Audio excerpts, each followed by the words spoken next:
al inmóvil, que estaba contemplado en la Constitución, porque se habla mucho de la Constitución en el país y se hablan mucho de las instituciones en el país, pero realmente este fue el gobierno que puso en marcha precisamente este instituto, que es un instituto de carácter constitucional.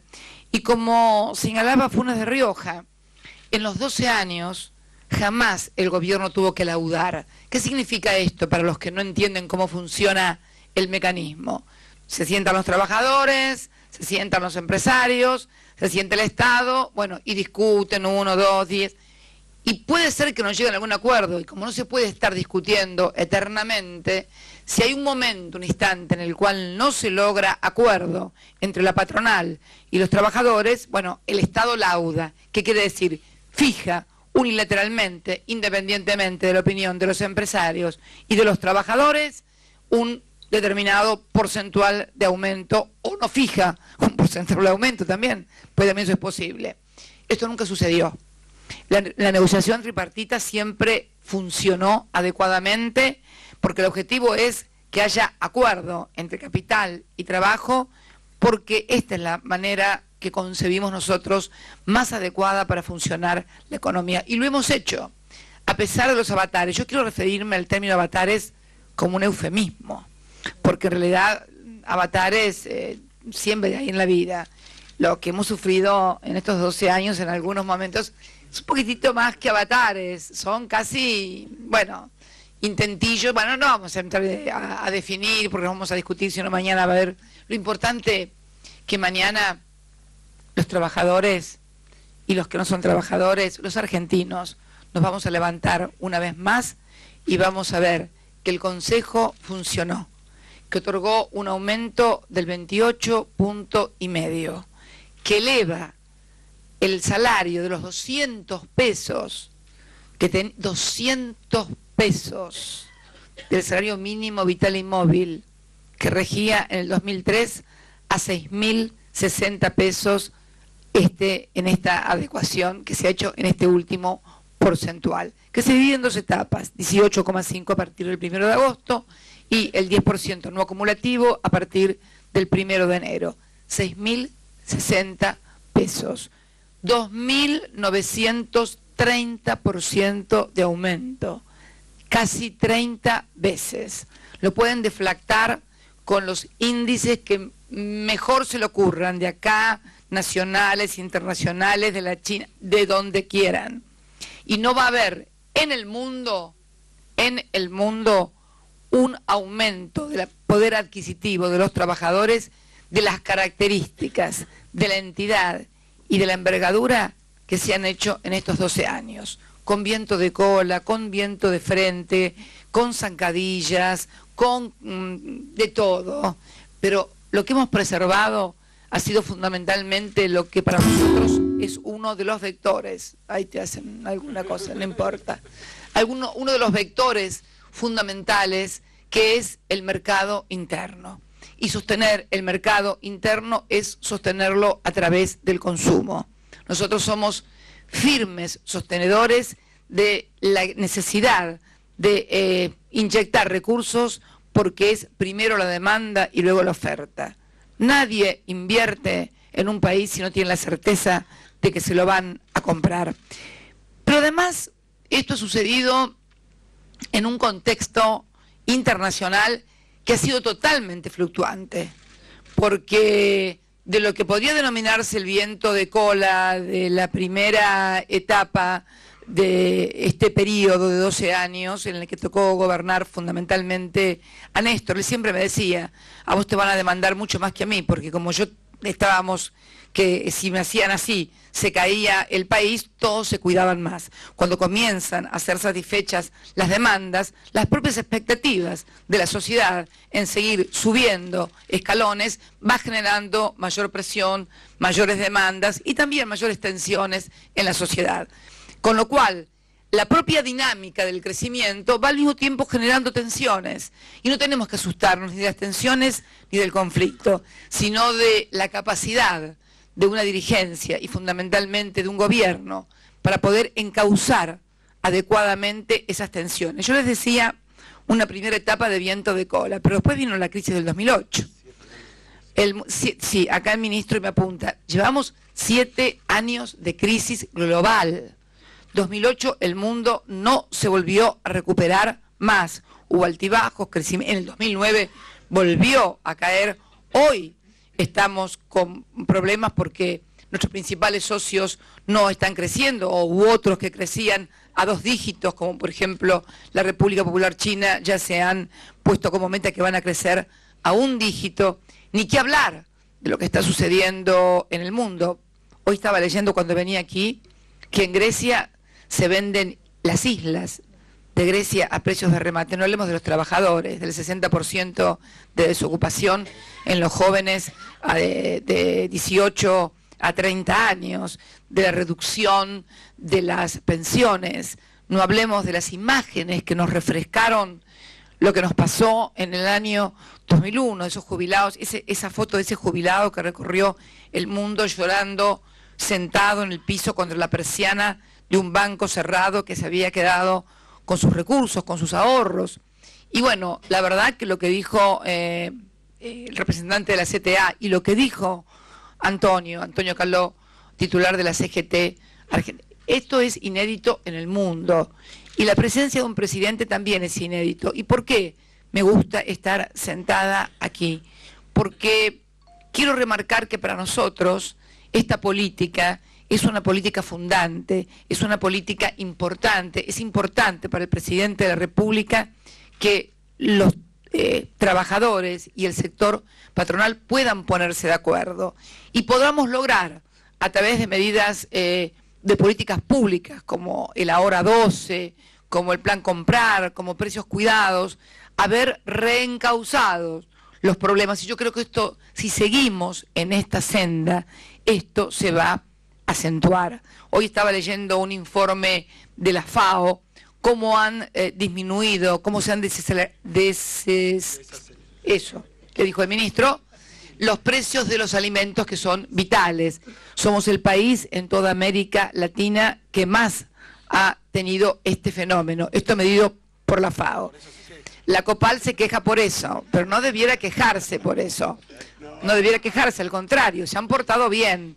Y es bueno que se porten bien porque, a ver, cuando entiendan que el tema no es vender caro esto, sino vender a un precio accesible miles de estos, porque ahí está la verdadera rentabilidad, poder incorporar más gente al consumo de manera tal que cada uno, en lugar de vender un auto, venda miles de autos, en lugar de vender una mesa, venda miles de mesas, que esa es la clave de la economía y la clave del capitalismo, lograr el consumo. Estamos en un momento muy particular de los que se autodenominan capitalistas, porque quieren sostener un sistema restringiendo el consumo, un sistema donde la base de la adhesión a ese sistema por parte de la sociedad ha sido la posibilidad de consumir. Yo siempre digo que el muro de Berlín se cayó para los dos lados, no se cayó por el poderío económico de Occidente, ni por el adelanto tecnológico, no, por algo mucho más sencillo. Los que estaban del otro lado de la cortina querían consumir y vivir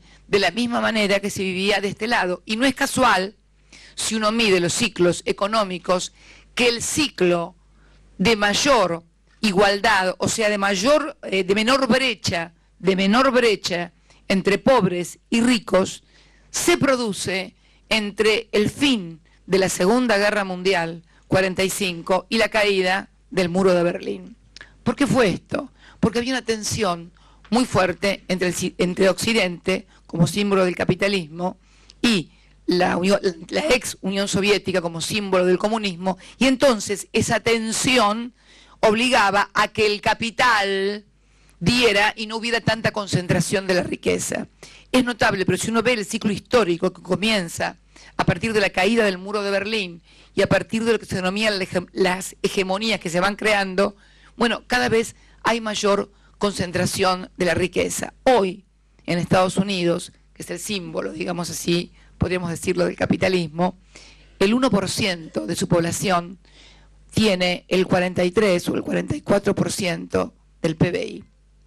Yo creo que situaciones como esta, que se reproducen también en Europa, lo vemos a diario, no son sustentables en el tiempo. no estoy hablando ni de 1 ni 2 años.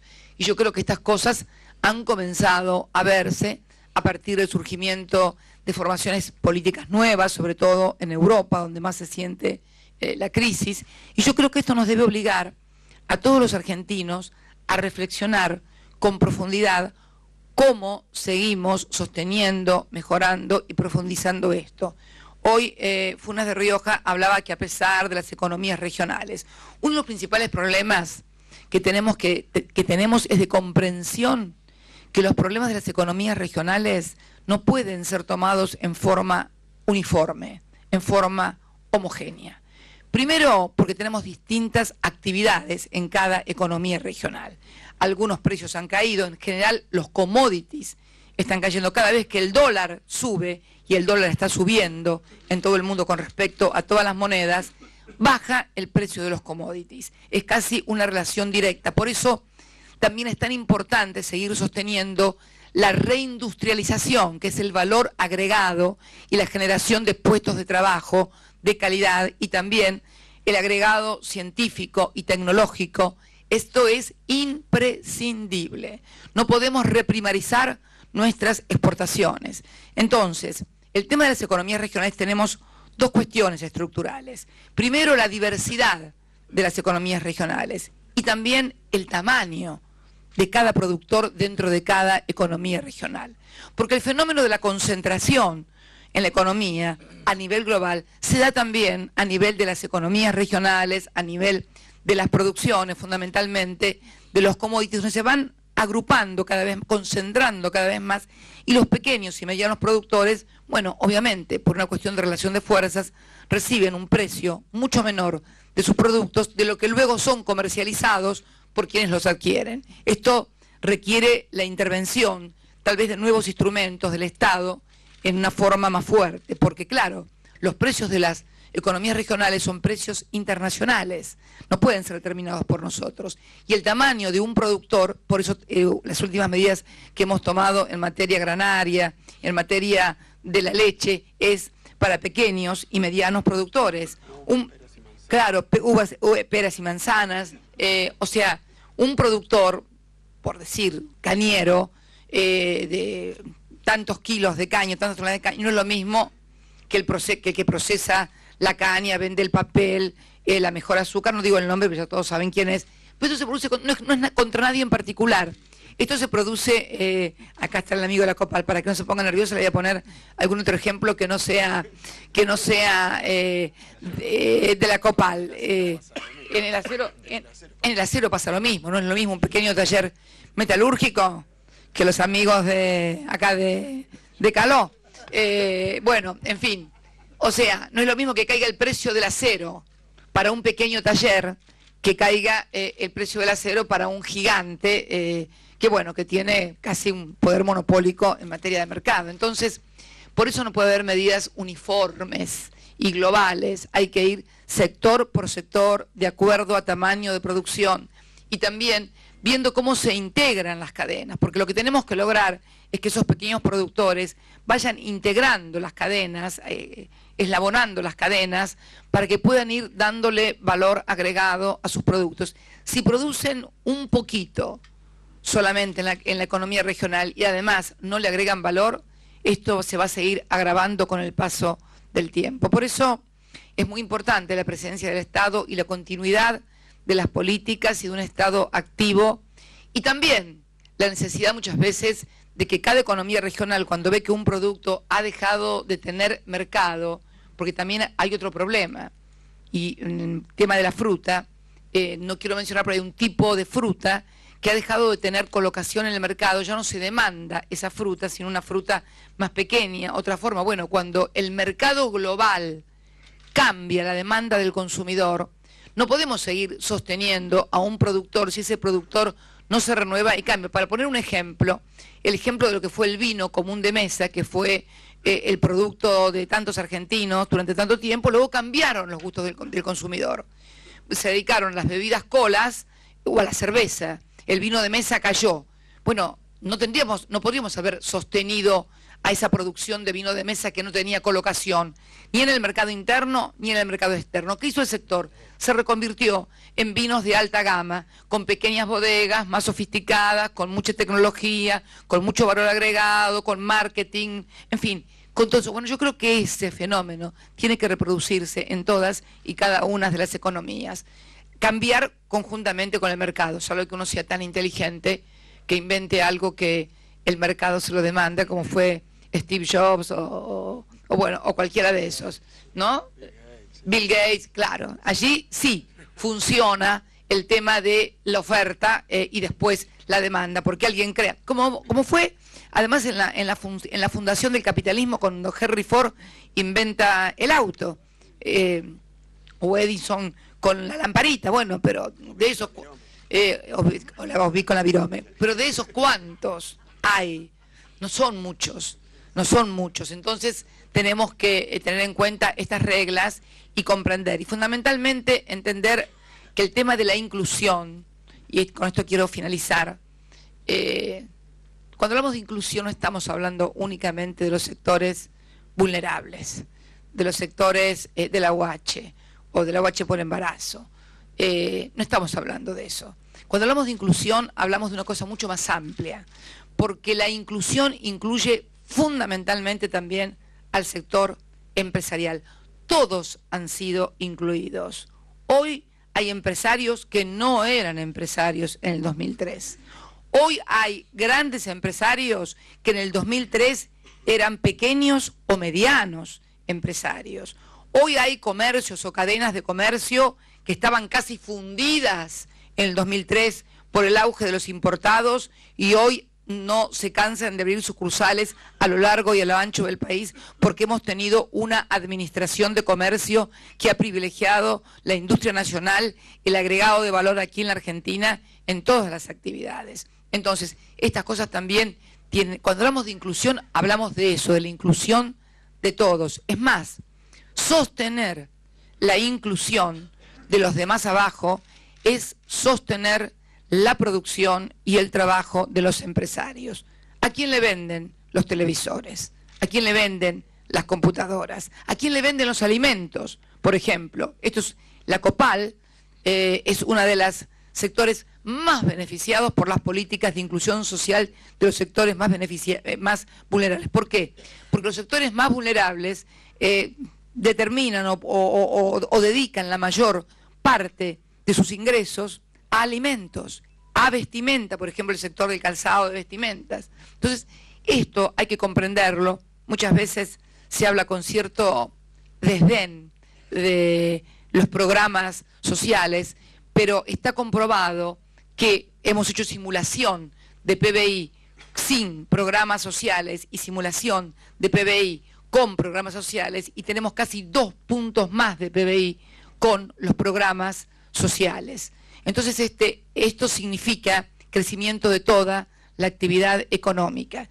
Esto en lo que hace a la fundamentación económica y por supuesto lo que hace a la sustentabilidad institucional y social de un modelo, porque tampoco se puede vivir con el 25 o el 30% de la gente a la intemperie. No hay país, y sobre todo en la Argentina.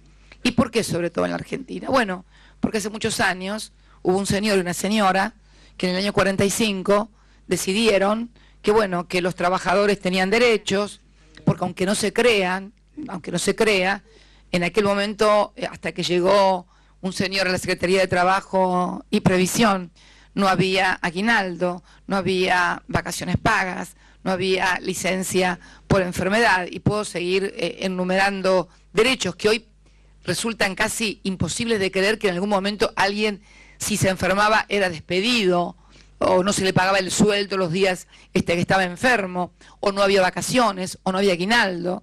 Es más, cuando lo metieron preso a Perón, no pagaron el aguinaldo y decía que se lo fueran a cobrar a Perón. Bueno, esto creó un piso de conciencia social en la Argentina que hace no sustentable los procesos políticos, por lo menos en democracia, sin que haya un bienestar en la sociedad. Entonces creo que todo esto nos tiene que dar, y lo que hemos vivido nosotros también en democracia, desgraciadamente, en el año 2001. Afortunadamente, en esa oportunidad, por primera vez en la historia reciente, por lo menos de 1930 a la fecha, la democracia pudo superar, dentro de los propios mecanismos que prevé la Constitución, la más grave crisis económica de la que se tenga memoria. Y hoy, a 12 años, podemos mirar para atrás, no por el espejo retrovisor, no para darnos vuelta, porque si miramos para atrás podemos chocar, por el espejo retrovisor, para no equivocar el camino y seguir adelante, sin prisa, pero tampoco sin pausa, pero también sin pausa. Así que yo quiero agradecerles a todos ustedes esta presencia multitudinaria en esta reunión número 12, la del año va a ser el 13, espero que sea bueno, porque el 13 siempre es un número, a mí no me gusta mucho el número 13, pero bueno, no importa, lo tienen que hacer bien ustedes, todos, los trabajadores, los empresarios, y lo vamos a hacer bien, como siempre lo hemos hecho en estos 12 años. Así que felicitaciones una vez más a ambos, empresarios y los compañeros trabajadores que han logrado, a merced a los buenos oficios del ministro de Trabajo y el nuevo paritario que tenemos, Axel Kicillof, que ha aprendido muchísimo en estos 2 años de ministro, y ustedes también han aprendido con Kicillof. Así que, porque esto es ida y vuelta, no hay aprendizaje de un solo lado, se aprende siempre de los dos lados y todos los días se sigue aprendiendo. Agradecerles la presencia de todos ustedes y desde mañana los trabajadores argentinos, una vez más, un salario que además es el mejor de la región. Para finalizar, como punto de comparación en términos de poder, en términos de dólares, estamos en la Argentina en julio del 15 a $517 y enero del 16 a $664, con Chile 350, Uruguay 329, Perú 236, Colombia 232, Brasil 230 y México 101. Esto, por eso digo, pueden compararlo con todos los índices que quieran. Ni hablar si lo ponemos en términos de paridad de poder adquisitiva, porque no es lo mismo tener lo que se puede comprar con $100 en alguno de estos países que lo que se puede comprar con $100 aquí en materia de alimentos, de vestimenta, etcétera. Así que creo que hemos hecho una buena tarea. Todavía falta, tenemos que reducir aún más el trabajo no registrado, tenemos que contemplar la posibilidad cierta, concreta, de conformar ese Consejo Social Económico, porque el mundo va a ser más difícil aún, con lo cual va a ser necesario más diálogo y más acuerdos todos los días, y distintos acuerdos también, porque también lo que se produce en las economías regionales se produce también en este ámbito. Dentro de la UOM tenemos gigantes que producen acero y tenemos pequeños talleres. Dentro de la COPAL tenemos pequeños productores alimentarios y tenemos monstruos como unas grandes empresas que son multinacionales, que hacen muchos caramelos, entre otras cosas. Y bueno, creo, claro, multinacionales argentinas, sí, de origen argentino, lo cual nos pone muy orgullosos, además. Pero hay que contemplar también eso. Yo creo que va que comenzar a trabajarse en ese Consejo Social y Económico sobre esas distintas realidades para que la cosa siga funcionando y la máquina no se detenga y siga andando. Muchas gracias, felicitaciones y buenas noches a todos y a todas.